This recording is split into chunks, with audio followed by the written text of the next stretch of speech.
할렐루야, 반갑습니다.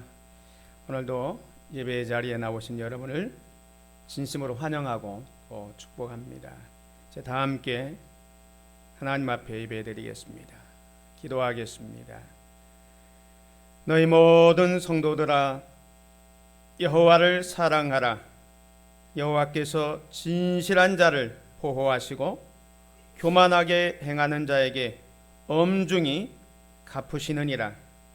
여호와를 바라는 너희들아, 강하고 담대하라. 하나님은 영이시니 예배하는 자가 영과 진리로 예배할지니라. 아멘. 찬양과 경배를 받으시기에 합당하신 참 좋으신 아버지 하나님, 감사와 찬양을 드립니다. 지난 한 주간도 주의 사랑과 은혜로 저희들을 지켜주시고 보호하여 주신 것 감사합니다. 오늘 거룩하고 복된 주일을 허락해 주시고 주의 전에 불러주시고 마음과 뜻과 정성 다해 주님을 예배할 수 있도록 도우시니 진실로 감사합니다. 이 예배가 살아계신 하나님께 영광이 되며 예배하는 우리 모두에게는 은혜와 기쁨과 축복의 시간이 될 수 있도록 성령께서 주장하여 주옵소서. 우리 주 예수 그리스도의 이름으로 기원하옵나이다. 아멘. 다 함께 일어나셔서 찬송 14장으로 하나님께 영광 돌리겠습니다.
교동문 8번 시편 14편의 말씀을 교독하겠습니다. 어리석은 자는 그의 마음에 이르기를 하나님이 없다 하는도다.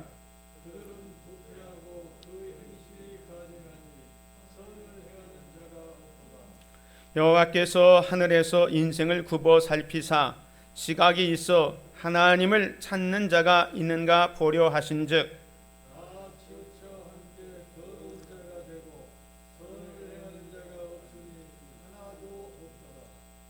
죄악을 행하는 자는 다 무지하냐? 그들이 떡 먹듯이 내 백성을 먹으면서 여호와를 부르지 아니하는도다.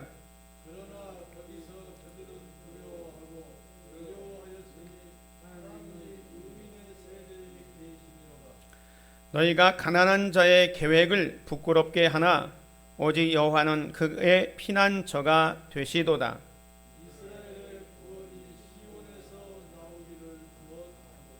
다치요. 여호와께서 그의 백성을 포로된 곳에서 돌이키실 때에 야곱이 즐거워하고 이스라엘이 기뻐하리로다. 아멘. 사도신경으로 신앙 고백드리겠습니다. 전능하사 천지를 만드신 하나님 아버지를 내가 믿사오며 그 외아들 우리 주 예수 그리스도를 믿사오니 이는 성령으로 잉태하사 동정녀 마리아에게 낳으시고 본디오 빌라도에게 고난을 받으사 십자가에 못 박혀 죽으시고 장사한 지 사흘 만에 죽은 자 가운데서 다시 살아나시며 하늘에 오르사 전능하신 하나님의 우편에 앉아 계시다가 저리로서 산 자와 죽은 자를 심판하려 오시리라. 성령을 믿사오며 거룩한 공예와 성도가 서로 교통하는 것과 죄를 사하여 주시는 것과 몸이 다시 사는 것과 영원히 사는 것을 믿사옵나이다. 아멘.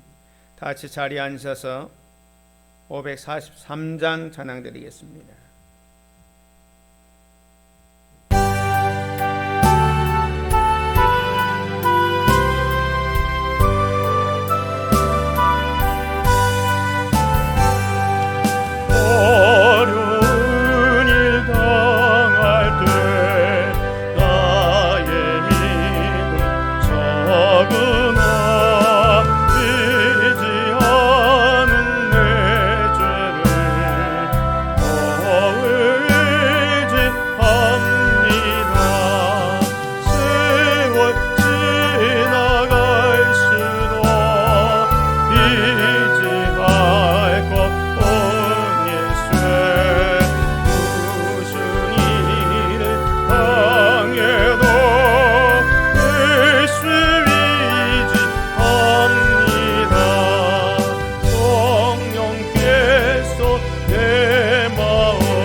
예수 위지합니다.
기도드리겠습니다.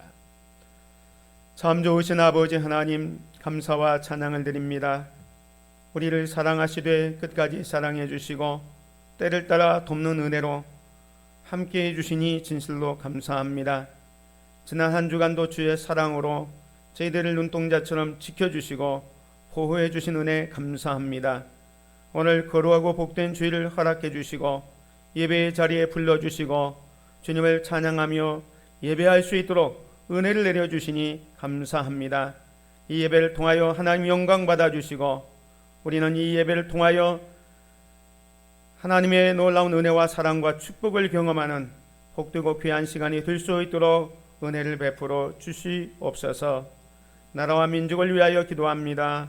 이 나라의 민족을 축복해 주시고 유정자들과 모든 국민이 한마음 한뜻이 되어져서 나라의 모든 위기를 잘 극복해 갈 수 있게 하옵소서.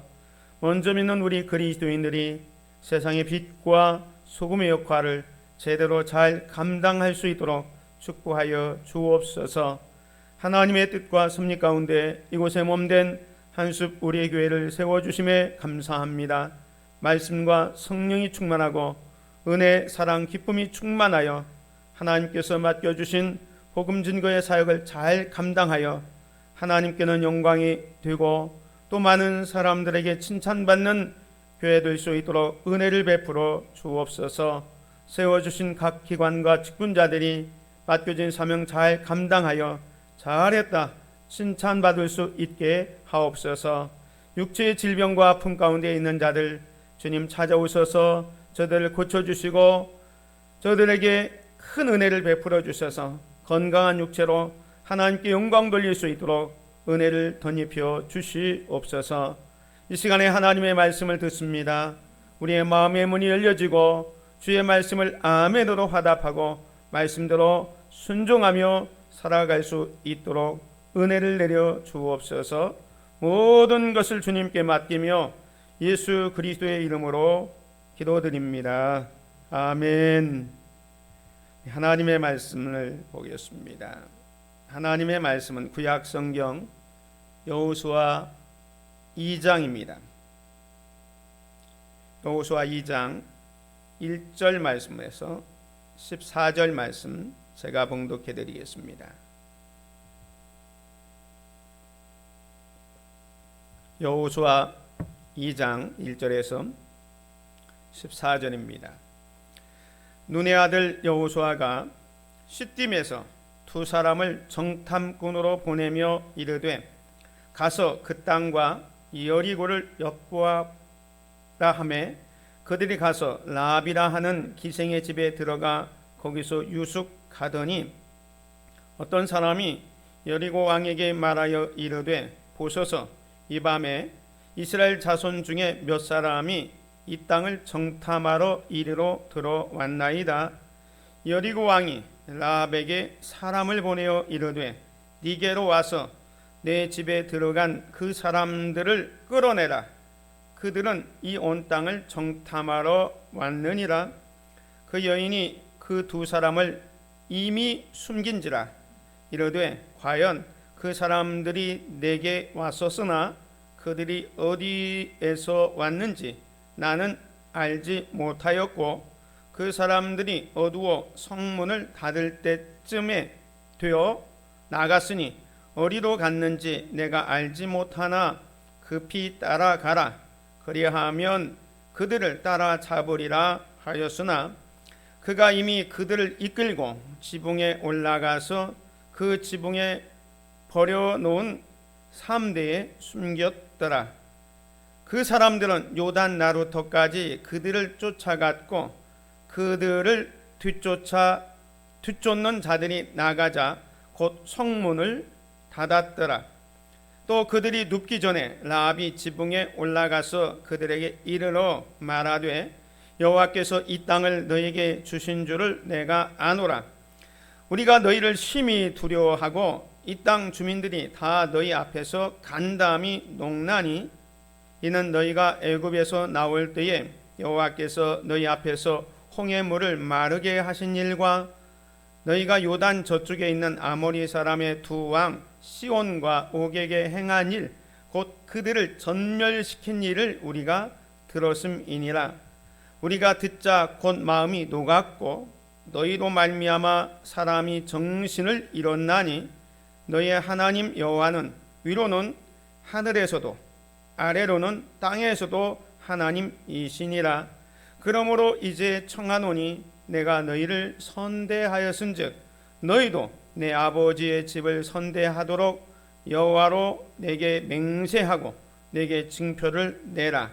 그리고 나의 부모와 나의 남녀 형제와 그들에게 속한 모든 사람을 살려주어 우리 목숨을 죽음에서 건져내라.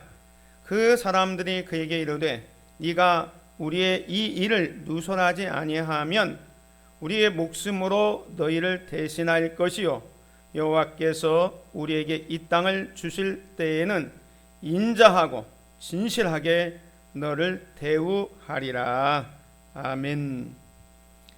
할렐루야. 반갑습니다. 오늘도 주님의 은혜와 사랑이 여러분 모두에게 가득하시기를 주의 이름으로 축원을 드립니다. 오늘은 여호수아 세 번째 말씀으로 위대한 결단으로 위대한 삶을 삽시다 라는 제목을 함께 은혜를 받기를 원합니다.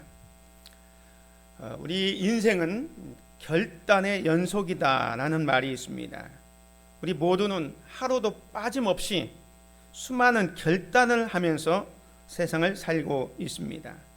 순간순간 크고 작은 결단을 해야 합니다. 오늘 거룩하고 복된 주일인데 오늘도 여러분이 예배당에 나가서 예배할까 아니면 가정에서 예배할까 고민하다가 결정하고 예배 자리에 있는 줄 믿습니다. 또 어떤 분은 오늘은 1부 예배 드릴까 2부 예배 드릴까 또 3부 예배 드릴까 라는 것들을 결정해야 합니다. 우리가 사랑을 하는데도 마찬가지죠. 결혼을 앞둔 청년들은 자기 배우자를 결정하는 중요한 결단을 해야 됩니다. 많은 사람들 가운데 이 사람이 정말로 내 평생의 동반자다라고 생각해서 결정하고 결혼을 해야 그의 인생이 행복하게 되는 것입니다. 학교를 선택하거나 직장을 선택하거나 또 새로운 사업을 결정할 때도 마찬가지입니다. 수많은 선택이 있는데 그 선택 중에서 내가 어떤 것을 결정하고 결단해야 되는 것이 바로 인생인 것입니다.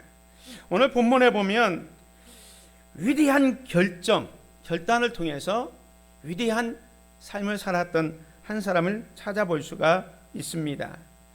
우리가 가나안 땅을 정복하는 이 여호수아 말씀을 생각하고 있는데요.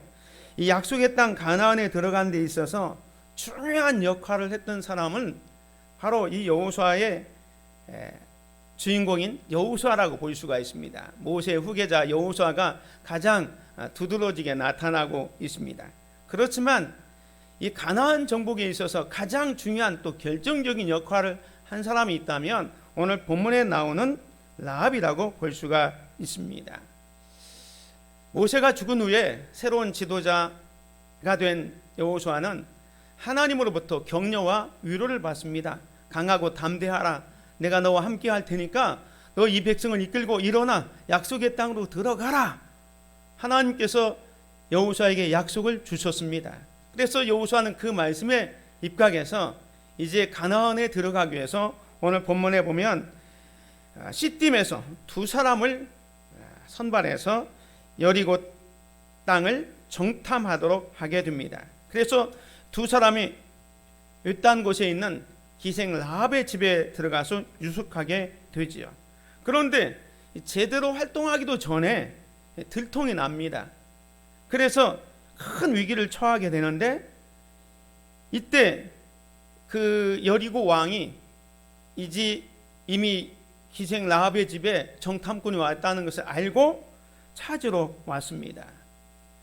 정말로 가장 위급한 상황에서 기생 라합은 위대한 결단을 하게 되고 이것 때문에 위대한 삶을 살게 되는 것을 보게 됩니다. 자, 그렇다면 오늘 기생 라합의 위대한 결단은 무엇이고 그의 위대한 삶은 무엇인가에 대해서 같이 생각하겠습니다. 라합은 위대한 결단을 냈습니다. 그 위대한 결단이라는 게 다른 게 아니라 라합은 이스라엘의 정탐꾼을 숨겨주는 결단을 하게 된 것입니다. 오늘 본문 말씀 3절과 4절을 다시 보면 여리고 왕이 라합에게 사람을 보내어 이르되 네게로 와서 네 집에 들어간 그 사람들을 끌어내라.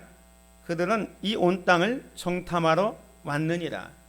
여리고 왕은 이미 정탐꾼들이 라합의 집에 들어갔고 거기에 있다는 것을 알고 지금 사람을 보내서 그 정탐꾼들을 찾으러 온 겁니다. 그런데 4절에 보면 그 여인이 이미 두 사람을 이미 숨긴지라 라고 말하고 있습니다. 여러분 같으면 이런 상황이 됐을 때 어떻게 해야 될까요?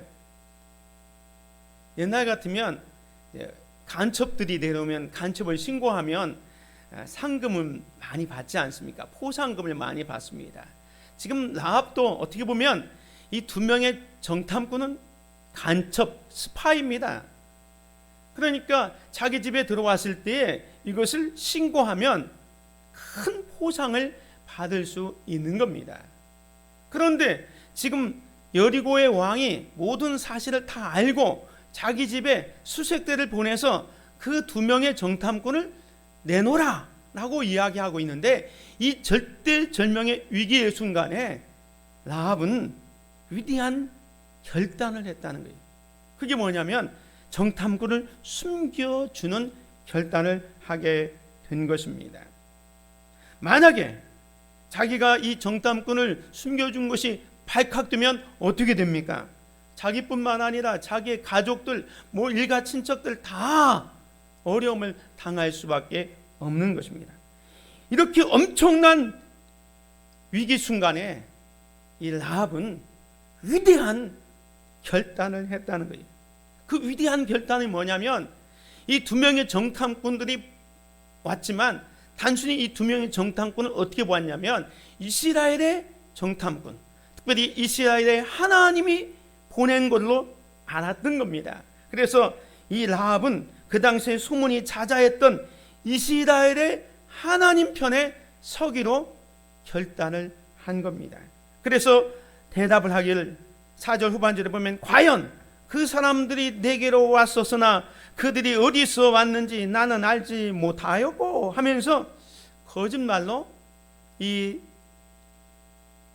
수색대를 따돌리고 있습니다. 그리고 빨리 지금 뒤쫓아가면 그들을 찾을 수 있다라고 이야기하고 있는 것을 봅니다.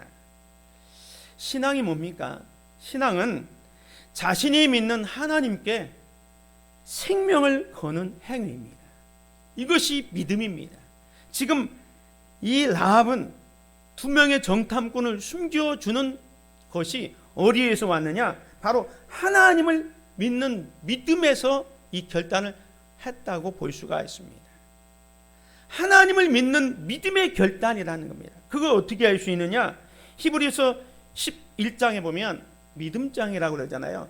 그 믿음장에 이 라합의 행동을 믿음으로 희생 라합은 정탐꾼을 편안히 영접하였으므로 순종하지 아니한 자와 함께 멸망하지 아니하였도다라고 말하고 있습니다.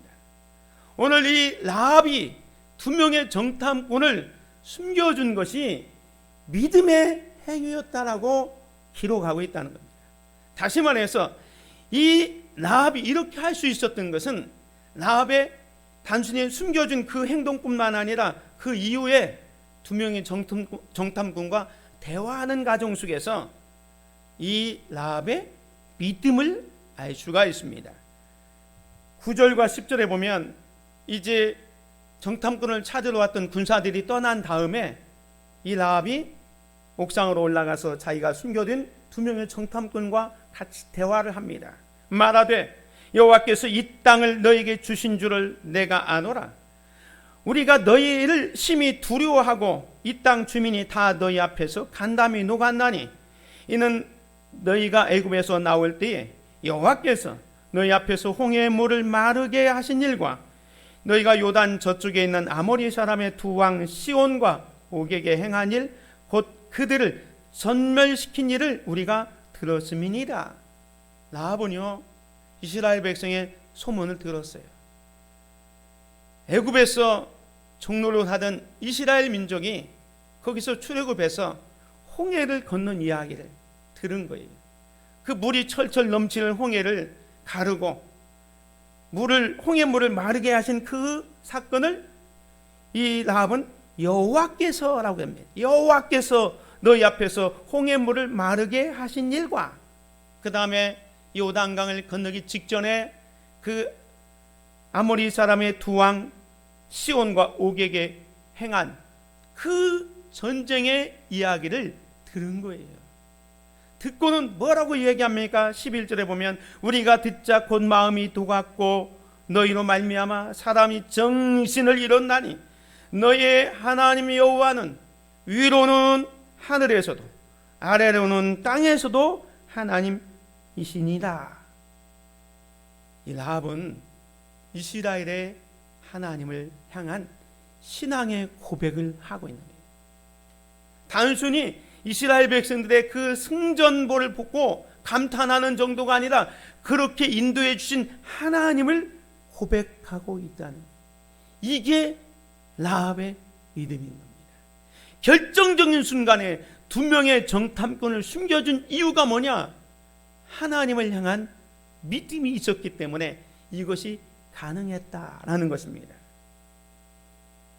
사랑하는 성도 여러분, 이 기생 라합은 자기가 믿은 하나님께 자신뿐만 아니라 가족의 생명을 또 미래를 전부 다 맡기고 있는 것을 보게 됩니다. 이러한 라합의 믿음을 본받을 수 있는 저와 여러분이 되시기를 주의 이름으로 축원을 드립니다. 뿐만 아니라 라합은 이 결단을 하고 행함이 실천이 되고 있습니다. 행함이 있는 결단을 하고 있다는 거예요. 야고보서 2장은 우리가 흔히 말하는 행함장이잖아요. 히브리서 11장은 믿음장이라면 야고보서 2장은 행함장입니다.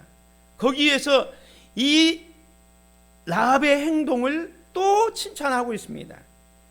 25절 보면 또 이와 같이 기생 라합이 사자들을 접대하여 다른 길로 나가게 할 때 행함으로 의롭다 하심을 받은 것이 아니냐 하면서 믿음의 행동을 칭찬하고 있습니다.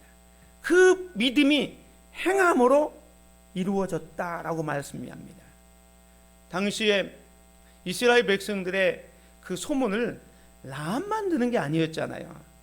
여리고에 사는 많은 주민들이 다 듣고 두려웠습니다. 그런데 다른 사람들은 도망가기 바빴지만 라합은 이스라엘의 하나님을 자기의 하나님으로 삼기로 결단한 거예요. 그리고 그 하나님 앞에 자기뿐만 아니라 자기의 가족의 모든 것을 맡기고 있는 거예요. 이런 결단이 있었다는 거예요. 이게 결코 쉬운 일이 아닙니다. 생명을 거는 위대한 결단이었다는 사실을 우리는 기억해야 할 것입니다. 우리는 여기서 기생 라합이 정탐꾼들이 이미 나갔다고 거짓말 했잖아요. 그걸 어떻게 생각할 것인가? 또 두 번째로 이 라합은 여리고의 입장에서 보면 민족을 반영한 거잖아요. 이 두 가지 문제를 어떻게 해석해야 될까? 우리가 고민이 생길 수 있습니다. 분명히 라합이 두 명의 정탐꾼을 찾으러 온 군사들에게 자기는 이미 숨겨놓았는데도 불구하고 오기는 왔었는데 방금 떠났다, 빨리 추적하면 따라갈 수 있다, 이런 말을 했잖아요. 이걸 어떻게 볼 것인가? 이 문제에 대해서는 선을 위한 부득이한 거짓말이 용인되듯이 지금 이스라엘을 들어서 온갖 우상 숭배와 악행을 일삼는 가나안을 심판하는 하나님의 섭리를 믿음 안에서 지금 이 기생 라합이 한 거예요. 그래서 히브리서 11장에서 믿음으로 기생 라합은 하면서 이 라합의 행동을 용납하고 칭찬하고 있는 것을 보게 됩니다. 두 번째 문제는 지금 여리고 민족 입장에서는 민족을 배반한 거잖아요. 스파이, 간첩을 숨겨준 거잖아요. 이걸 또 어떻게 볼 것이냐 하는 겁니다. 그런데 이 문제도 우리는 이렇게 생각해 볼 수 있습니다. 지금 자기 나라는 온갖 우상을 숭배하고 악행을 일삼는 여리고입니다. 그런 삶을 이제 청산하고 이제 천지 만물을 창조하신 그 하나님을 섬기겠다고 하는 이 라합의 결단이 행함이 있는 결단으로 보여진다는 겁니다. 그래서 목숨 걸고 믿음의 행위로 나타나고 있습니다. 역사상에도 이런 일이 있었습니다. 제2차 세계대전 때 독일에서 히틀러가 등장해가지고 유대민족을 말살하고 온갖 악행을 저질렀잖아요. 그때 독일의 대부분의 교회는 히틀러에게 박수를 보냈습니다. 그리고 그 전쟁에서 승리해서 전 나라를 독일이 다스릴 것을 기도했었을 겁니다. 반면에 독일에 있는 고백교회는 그 히틀러의 악행과 독재에 대해서 항거를 했습니다. 여러분 잘 아는 본회표가 대표적이죠. 그는 히틀러에 대해서 대항을 했습니다. 그래서 그 당시에 히틀러와 다른 독일 사람들에게 본회표는 민족 반역자, 그렇게 지칭을 내고 결국 순교를 당합니다. 그런데 역사는 그 독일의 교회를 평가하면서 어떻게 평가합니까? 독일의 그 히틀러에 찬성했던 그 교회에게 잘했다고 하기보다는 독일의 그 본회표가 잘못된 길을 갈 때 지적하고 대항했던 그 고백교회를 진정으로 독일 교회를 사랑하고 하나님의 교회였다고 역사는 기록하고 있지 않습니까? 마찬가지입니다. 지금 기생 라합이 행한 행동들을 보면 선과 악이 있을 때 악을 버리고 선을 선택했다는 거예요. 그것이 있었기 때문에, 우상을 버리고 하나님을 선택하는 것이 있었기 때문에 그 거짓말이나 또 자기 민족을 배반했던 그런 것들을 성경에서는 다 덮어두고 그의 행동이 믿음으로 했다, 그의 행함으로 말미암아 의롭게 됐다, 이렇게 기록하고 있다는 것입니다. 이러한 라합의 위대한 결단이 있었기 때문에 라합은 위대한 삶을 살게 됩니다. 사랑하는 성도 여러분, 우리가 살다 보면 신분 상승을 할 수 있잖아요. 어떻게 신분 상승할 수 있을까? 많은 사람들이 스펙을 통해서 신분을 상승하려고 합니다. 그래서 어떤 사람은 좋은 대학을 나와야 되겠다 하고, 또 어떤 사람은 좋은 배우자를 만나고, 또 어떤 경우는 복권을 만나면 정말로 자기 인생이 좋아질 거라고 생각합니다. 그런데 과연 이런다고 해서 우리의 신분이 상승할 수 있느냐? 오늘 본문의 기생 라합은 위대한 결단을 했어요. 하나님을 믿는 믿음의 결단을 했기 때문에 위대한 삶이 그에게 왔다는 것을 우리는 기억해야 할 것입니다. 라합에 있어서 위대한 삶이 무엇이었습니까? 첫 번째는 라합은 신분의 약점을 극복했다는 것입니다.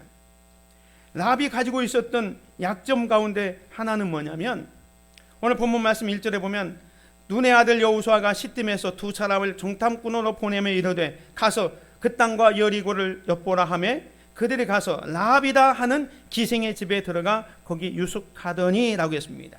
이 라합은 첫 번째 약점이 있었어요. 그 약점이 뭐냐면 여성이라는 거예요. 지금이라면 여자이기 때문에 약점이다, 막 큰 코 다치는 얘기 하잖아요. 절대로 그럴 수는 없습니다. 여자로서 강점이 더 많을 수도 있습니다. 그런데 라합이 살던 이 시대에는 죄송하지만 여자라는 그것은 사회에서 엄청난 핸디캡 중에 핸디캡이었어요. 그런데 이 라합이 비록 여성의 몸으로서 하나님을 믿겠다는 그 믿음의 결단 때문에 어떤 위대한 삶을 산 줄 아십니까? 히브리서 11장 믿음장이라고 그랬잖아요.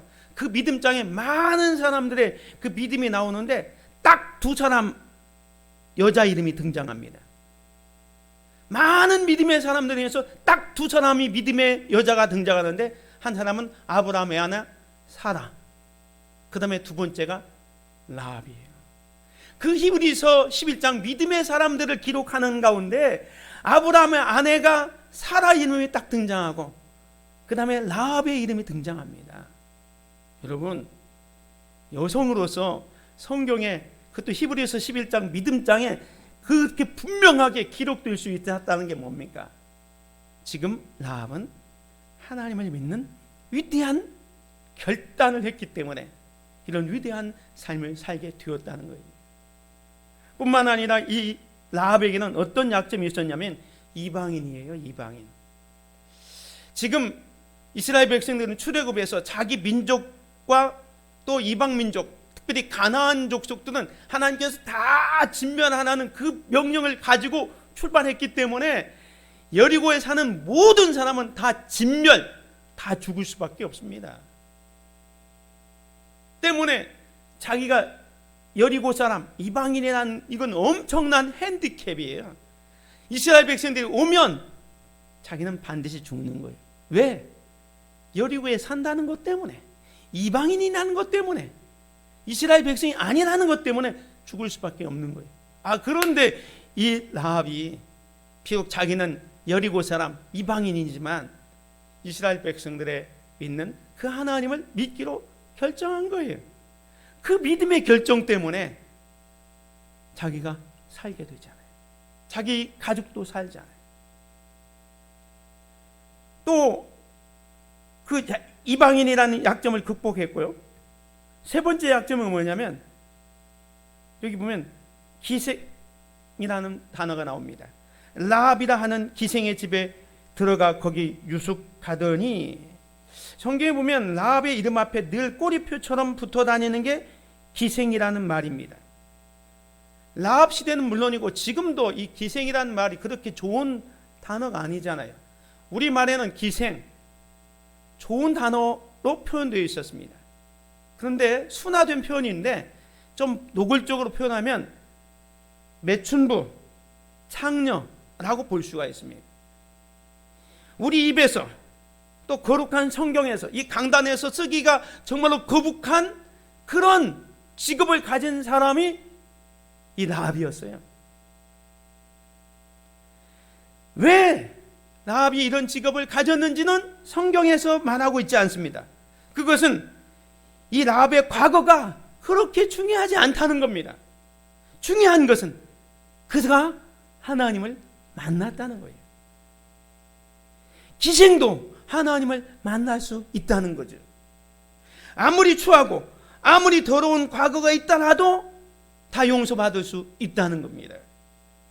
라합은 비록 어쩌다가 자기가 기생이 되었고, 그래서 사회에서 버림받고 사람들로부터 손가락질을 당하는 그런 인생을 살았지만 그녀는 자기 인생을 한 번도 포기한 적이 없습니다. 나 같은 사람도 구원받을 수 있다. 나 같은 사람도 사람들에게 인정받고 살 수 있다. 나 같은 사람도 하나님에게 용서받을 수 있다는 그런 용기를 가지고 있었기 때문에 지금 이스라엘 백성들이 올 때에 그 이스라엘이 믿는 하나님을 믿기로 결단함으로써 자기가 늘 꼬리표처럼 다녔던 기생이라는 꼬리표를 뗄 수가 있었던 겁니다. 그는 믿음의 반열에 올랐고요. 더 놀라운 것은 예수님의 족보에 오르게 된 겁니다. 나중에 한번 말씀드리겠습니다. 사랑하는 성도 여러분, 이 기생 라합은 자기 약점, 여인이라는 약점, 이방인이라는 약점, 또 기생이라는 약점을 믿음으로 말미암아 다 극복하고 있는 겁니다. 사랑하는 성도 여러분, 여러분의 약점은 무엇입니까? 누구나 다 약점이 있습니다. 물론 강점도 있지만 약점이 없는 사람은 없습니다. 누구도 완벽한 사람은 없습니다. 그래서 여러분은 여러분의 약점 때문에 스스로 아파하기도 하고 힘들어하기도 하고 몸부림치고 또 때로는 눈물을 흘릴 때도 있습니다. 누구나 이렇게 약점이 있지만 그것을 얼마든지 극복할 수 있다는 거예요. 어떻게 해요? 이 라합에게서 배우는 태도를 통해서. 오늘 우리는 나는 비록 약하지만 하나님은 강하시고, 나는 비록 부족하지만 하나님에게는 부족함이 없고, 나는 힘이 없지만 하나님께는 놀라운 힘이 있다는 것을 믿는다면 오늘 우리는 그 하나님 앞에 나아갈 수 있는 겁니다. 나에게는 약점 투성이지만 나 같은 사람을 부르셔서 강점이 돋보이도록 하나님께서 만들어 주시는 겁니다. 라합을 불러서 그의 약점을 보완시켜서 위대한 명문감으로 만들어 주신 것처럼 오늘 우리는 내 삶을 하나님께 맡길 때에 우리의 모든 약점은 보완되고 강점이 드러나게 될 것입니다. 이런 놀라운 축복이 저와 여러분에게 있기를 주의 이름으로 축원을 드립니다. 두 번째로 이 라합은요, 위대한 삶은 뭐냐? 여리고성이 함락될 때 구원을 받았다는 거예요. 아까 말씀드린 것처럼 이방인이라는 것 때문에, 여리고에 산다는 것 때문에 분명히 자기와 자기 가족들은 다 죽을 수밖에 없습니다. 그런데 정탐꾼을 숨겨주는 그 사건, 즉 이스라엘을 믿는 하나님을 믿는 그 믿음으로 말미암아 구원을 받게 된 거예요. 여호수아 6장 25절에 보면 이 여리고성을 함락할 때 여호수아가 다 함락하면서도 이 라합의 가정은 구원하고 있는 걸 봅니다. 6장 25절에 보면 여호수아가 기생 라합과 그의 아버지의 가족과 그에게 속한 모든 것을 살렸으므로 그가 오늘까지 이스라엘 중에 거주하였으니 이는 여호수아가 여리고를 정탐하려고 보낸 사자들을 숨겼음이었더라. 위대한 삶을 살게 되잖아요. 믿음 때문에, 위대한 결단의 믿음 때문에 구원을 받게 되는 거예요. 히브리서 11장 31절에 다시 보면 믿음으로 기생 라합은 정탐꾼을 편안히 영접하였으므로 순종하지 아니하는 자와 함께 멸망하지 아니하였도다 라고 말씀하고 있습니다. 세 번째로 라합의 위대한 삶은 뭐냐? 아까 말씀드린 것처럼 예수님의 족보에 오르게 되었다는 거예요. 라합은 평생 아마 자기 부모도 기생이었는지 모릅니다. 자기도 기생입니다. 앞으로 또 자기 후손들도 기생의 인생을 살아갈 수밖에 없을 그런 비참한 가문인데 하나님을 믿는 그 믿음으로 말미암아 그 악의 고리를 끊어버리고 있는 거예요. 마태복음에 보면 예수님의 족보가 나오잖아요. 거기에 당당히 이 이방인이면서 여자였던 라합의 이름이 등장하고 있다는. 5절에 보면 살몬은 라합에게서 보아스를 낳고, 예수님의 족보에도 마리아 외에 4명의 여인들이 등장하잖아요. 그 많은 사람들의 여인들 가운데 이방인이면서 여자인 라합의 이름이 똑똑히 기록되어져 있다는 것은 다윗 왕의 가문이었고 거기다가 예수님 메시아의 족보에 오렀다는 것은 엄청난 축복이 아닐 수가 없는 것입니다. 이처럼 라합은 위대한 결단 때문에 위대한 삶, 축복의 인생을 살게 되셨습니다. 사랑하는 성도 여러분, 여러분은 어떤 위대한 결단을 앞두고 있습니까? 오늘 저와 여러분들도 위대한 결단을 하면 위대한 삶을 살 수가 있습니다. 누구나 지금 아무리 힘들고 어려울지라도 위대한 결단 앞에 서야 합니다. 어떤 결단이에요? 악을 끊어버리겠다는 결단, 앞으로는 정말로 거룩한 습관을 이어가겠다는 결단, 이런 결단을 해야 하는 겁니다. 이것은 마치 무엇을 의미하냐면 이제 봄이 되면 농부가 씨앗을 뿌리잖아요. 그리고 가을이 되면 큰 수확을 거두게 됩니다. 이와 같이 풍성한 곡식을 얻으려면 봄에 씨앗을 뿌려야 됩니다. 묵은 땅을 기경하고 힘든 노동을 하면서 씨앗을 뿌릴 때 가을에 풍성한 열매를 맺습니다. 자, 그러려면 올 가을에 밭에 무엇을 심을까 생각을 하는 거죠. 야, 고구마를 심어야 되겠다. 감자를 심어야 되겠다. 뭐 이렇게 생각을 할 거 아닙니까? 그 결단을 했으면 실제로 가서 밭에 가서 감자나 고구마를 심어야 됩니다. 그래야 열매를 맺는 겁니다. 위대한 결단이 있을 때 위대한 삶이 있는 것입니다. 믿음의 사람들은요, 다 이런 결단을 했어요. 특히 저와 여러분이 하나님의 사람이라면 신앙의 결단을 제일 먼저 해야 됩니다. 신앙의 결단. 여호수아가 이스라엘 백성들을 이끌고 이제 가나안을 다 정복하고 있을 때에 이런 이야기를 합니다. 이스라엘 백성들 앞에 다 모아놓고 만일 여호와를 섬기는 것이 너희에게 좋지 않게 보이거든 너희 조상들이 강 저쪽에서 섬기던 신이든지 또는 너희가 거주하는 땅에 있는 아모니 족속의 신이든지 너희가 섬길 자를 오늘 택하라. 가나안을 정복하고 나서 하나님을 선택할 것인지 아니면 이 가나안의 우상을 섬겨갈 것인지 선택하라. 신앙을 선택하라 라고 얘기합니다. 그러면서 여호수아는 오직 나와 내 집은 여호와를 섬기겠노라 이야기합니다. 사랑하는 성도 여러분, 우리의 삶에 있어서 가장 중요한 결단은 뭐냐? 신앙의 결단이네. 우상을 버리고 하나님을 선택한 라합처럼 오늘 신앙의 결단을 하시기를 주의 이름으로 축원을 드립니다. 두 번째로 하나님의 사람은요, 거룩한 삶을 결단해야 됩니다. 우리가 하나님의 백성이라면 앞으로 죄악을 끊어버리고 하나님의 백성답게 거룩하고 신실하게 성결하게 살겠다는 결단이 필요한 거예요. 다니엘이 그런 결단을 했지 않습니까? 바벨론으로 포로로 잡혀갔지만 그 왕의 산의 진미를 다 먹을 수도 있지만 어떻게 합니까? 다니엘 1장 8절에 보면 다니엘은 뜻을 정하여 왕의 음식과 그가 마시는 포도주로 뭐라고 했습니까? 자기를 더럽히지 아니하리라 하고 자기를 더럽히지 아니하도록 환관장에 구합니다. 성결한 삶, 거룩한 삶을 살기로 결단한 거예요. 라합에서 보면 기생의 삶을 포기하고 새로운 삶을 살겠다는 결단과 마찬가지입니다. 오늘 우리가 하나님의 자녀라면 지금까지 끊지 못하는 악한 습관, 더룩한 어떤 습관들이 있다면 이걸 끊어버려야 돼. 그리고 앞으로는 내가 거룩한 하나님의 백성답게 살겠다. 이 다니엘처럼 정말로 성결한 삶을 결단을 해야 됩니다.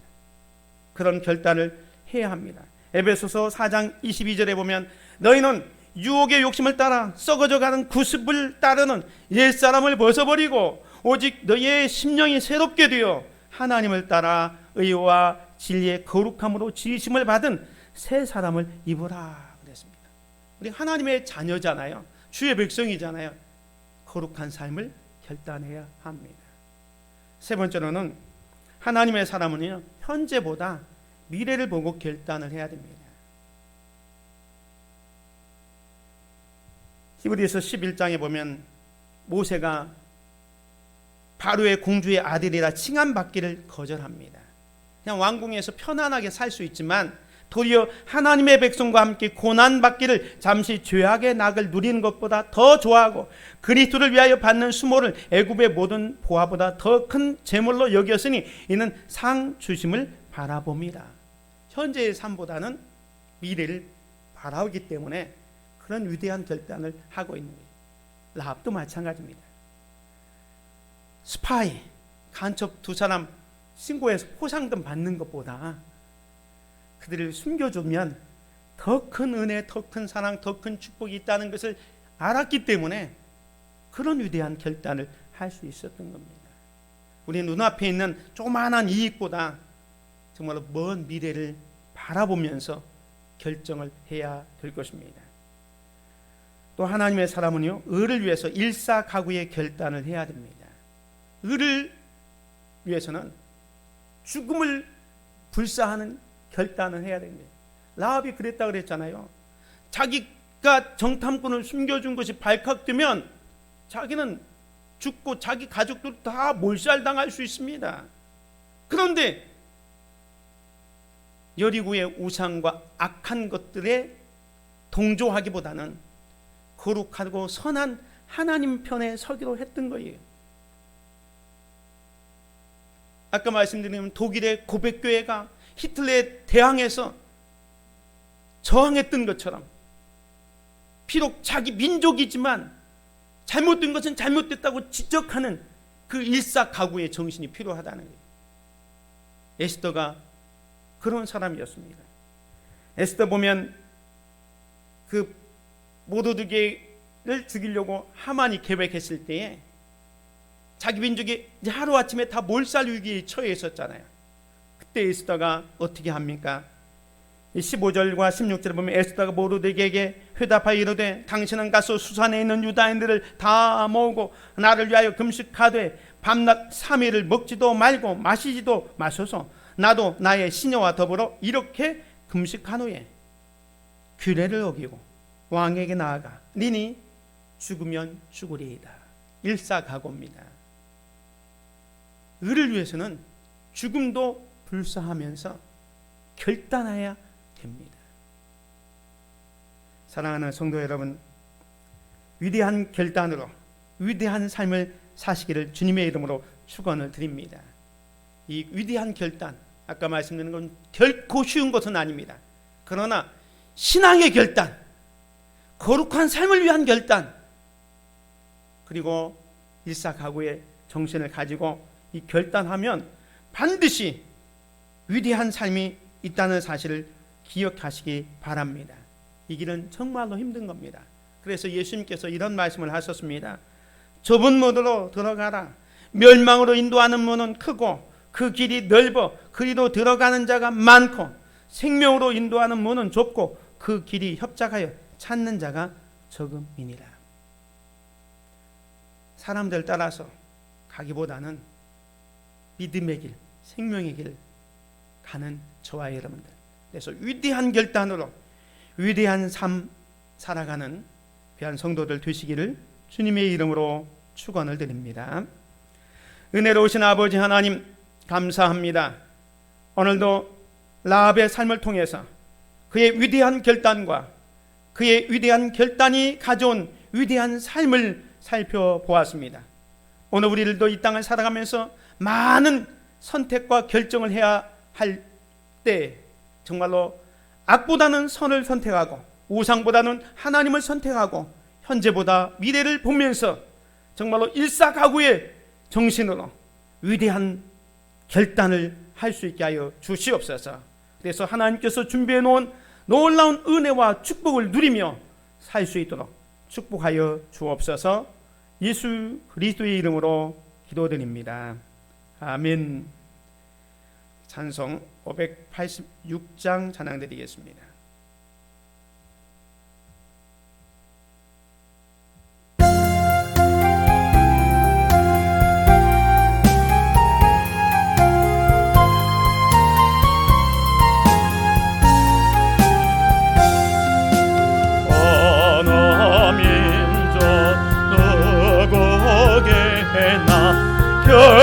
결단할 때 있나니 참과 거짓 싸울 때에 어느 편에 설 건가. 주가 주신 새 목표가 우리 앞에 보이니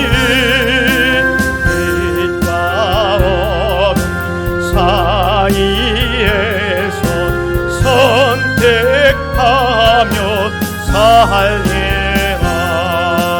고상하고 아름답다 진리 편에 서느니 진리 위에 억압받고 명예의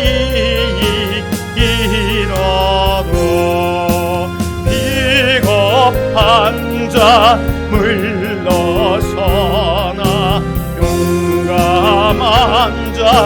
굳세게 낙심한 자 돌아오는 그날까지 서리라. 순교자의 빛을 따라 주의 뒤를 쫓아서 십자가를 등에 지고 험한 영에 가리라. 새 시대는 새 사명을 우리에게 주나니 진리 따라 사는 자는 선진하리. 언제나 악이 비로 성하여도 진리로 강하다. 진리 따라 살아갈 때 어려움도 당하리. 우리 가는 그 앞길에 어두운 장막 덮쳐도 하나님이 함께 계셔 항상 지켜보시네.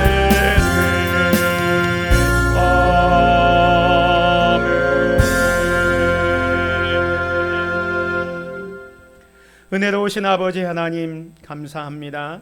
하나님 앞에 나와 마음과 뜻과 정성 다해 예배드리며 귀한 예물 구별하여 하나님께 드렸습니다. 소득의 10의 1, 감사 예물, 주일 예물, 선교 예물, 각종 예물을 구별하여 드린 손길 가정이 있습니다. 기뻐 받으시고 이 땅을 살아가는 동안에 물질의 축복과 건강과 지혜와 성령이 충만하도록 축사하여 주시고 축복하여 주시옵소서. 드려진 예물이 쓰여질 때에 복음의 열매가 30배, 60배, 100배의 결실 맺게 하옵소서. 감사드리며 예수 그리스도의 이름으로 축복하며 기도드립니다. 아멘. 광고 말씀 주보를 참고해 주시기 바랍니다. 오늘 예배에 참여하신 여러분을 진심으로 환영합니다. 그동안 코로나 때문에 오후 예배를 잠깐 쉬었었는데요. 오늘부터 오후 예배를 시작합니다. 아직 다 이렇게 종식되지 않았기 때문에 우리가 방역 조치를 다 하고 예배를 드리겠습니다. 모든 것이 정상화되는 그날이 빨리 올 수 있도록 기도해 주시고요. 대신 점심 식사는 교회에서 제공하지 않습니다. 오늘 오후에는 재직 헌신 예배 및 재직 세미나가 있습니다. 오후 2시에 있습니다. 재직들은 한 분도 빠짐없이 참석해 주시기 바랍니다. 그리고 지난 1년 동안 새벽 기도회를 한 번도 빠지지 않고 개근하신 분이 두 분 계세요. 이자계 장로님과 조영래 권사님인데 이따 재직 헌신 예배 때 시상하도록 하겠습니다. 1년 동안 개근하는 게 정말로 쉽지 않습니다. 눈이 오나 비가 오나 빠지지 않고 개근하는 게 너무 힘들고 어려운 일이고 또 귀한 일이라서 재직들 앞에서 한번 이렇게 격려할 필요가 있다 이렇게 해서 시상을 하게 되었습니다. 3월달 중보 기도자를 신청받습니다. 앞에 나가시다 보면 그 써 넣는데 써 주시고 한 달에 한 번 정도는 내가 나라를 위해서 또 교회와 성도들 위해서 기도하겠다라는 그런 생각을 가지고 이렇게 기록해 주시고 동참해 주셔서 하나님의 놀라운 은혜를 경험할 수 있기를 바랍니다. 3월 달에 이제 다음 주가 이제 3월 달이 시작되는데요. 이제 새 학기가 돼서 작년에는 입학 전도라는 걸 못 했습니다. 코로나 때문에 입학식이 없어서. 근데 올해는 입학식을 한다 그래요. 어떻게든지 입학식 한다고 하니까 우리도 그때 맞춰서 입학 전도를 하려고 합니다. 대상은 초등학교 1학년 대상으로 학교 앞에 가서 하려고 합니다. 위에서 기도해 주시고 또 그날 시간이 되시면 시간이 10시 30분으로 알고 있는데 나오셔서 함께 전도에 동참해 주시면 감사하겠습니다. 이제 다 같이 일어나셔서 함께 앞뒤 좌우 형제 자매 인사 나누겠습니다. 참 잘 오셨습니다. 주 안에서 행복하세요. 또 한 주간도 승리하세요. 감사합니다. 행복을 나누는 사람들의 실천상 같이 봅니다. 우리는 예배를 통해 삶의 초점을 하나님께 집중합니다. 우리는 성도의 교제를 통해 삶의 문제들을 바라봅니다. 우리는 말씀 훈련을 통해 믿음을 강건케 합니다. 우리는 사역을 통해 하나님께서 주신 재능을 나눕니다. 우리는 전도를 통해 하나님께서 주신 사명을 실천합니다. 아멘. 635장 찬양 드리겠습니다.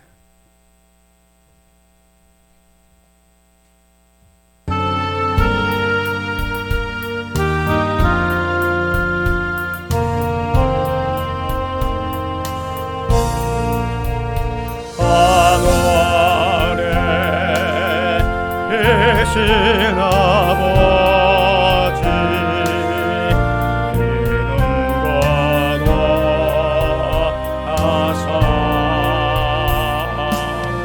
주님 나라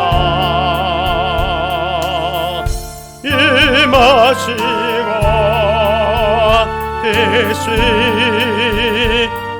계시노라 주의 일용할 양식 주시고 우리들의 큰 죄 용서하옵시고 또 시험에 들게 마시고 악에서 구원하소서.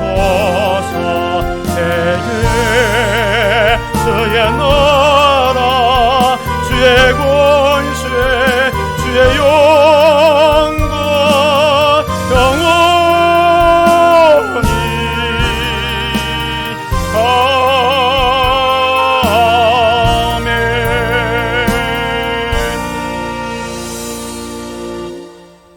아멘. 이제는 우리 주 예수 그리스도의 은혜와 아버지 하나님의 크고 넓으신 사랑하심과 성령님의 교통하심과 역사하심과 충만하신 은총이 위대한 결단을 통해서 위대한 삶을 살아가기를 소망하는 사랑하는 모든 믿음의 성도들 머리머리 위에 저들의 가정과 생활과 또 사업 위에 주의 몸된 이 제단 위에 이 나라 이 민족 위에 지금부터 영원 무궁토록 함께 있을지어다.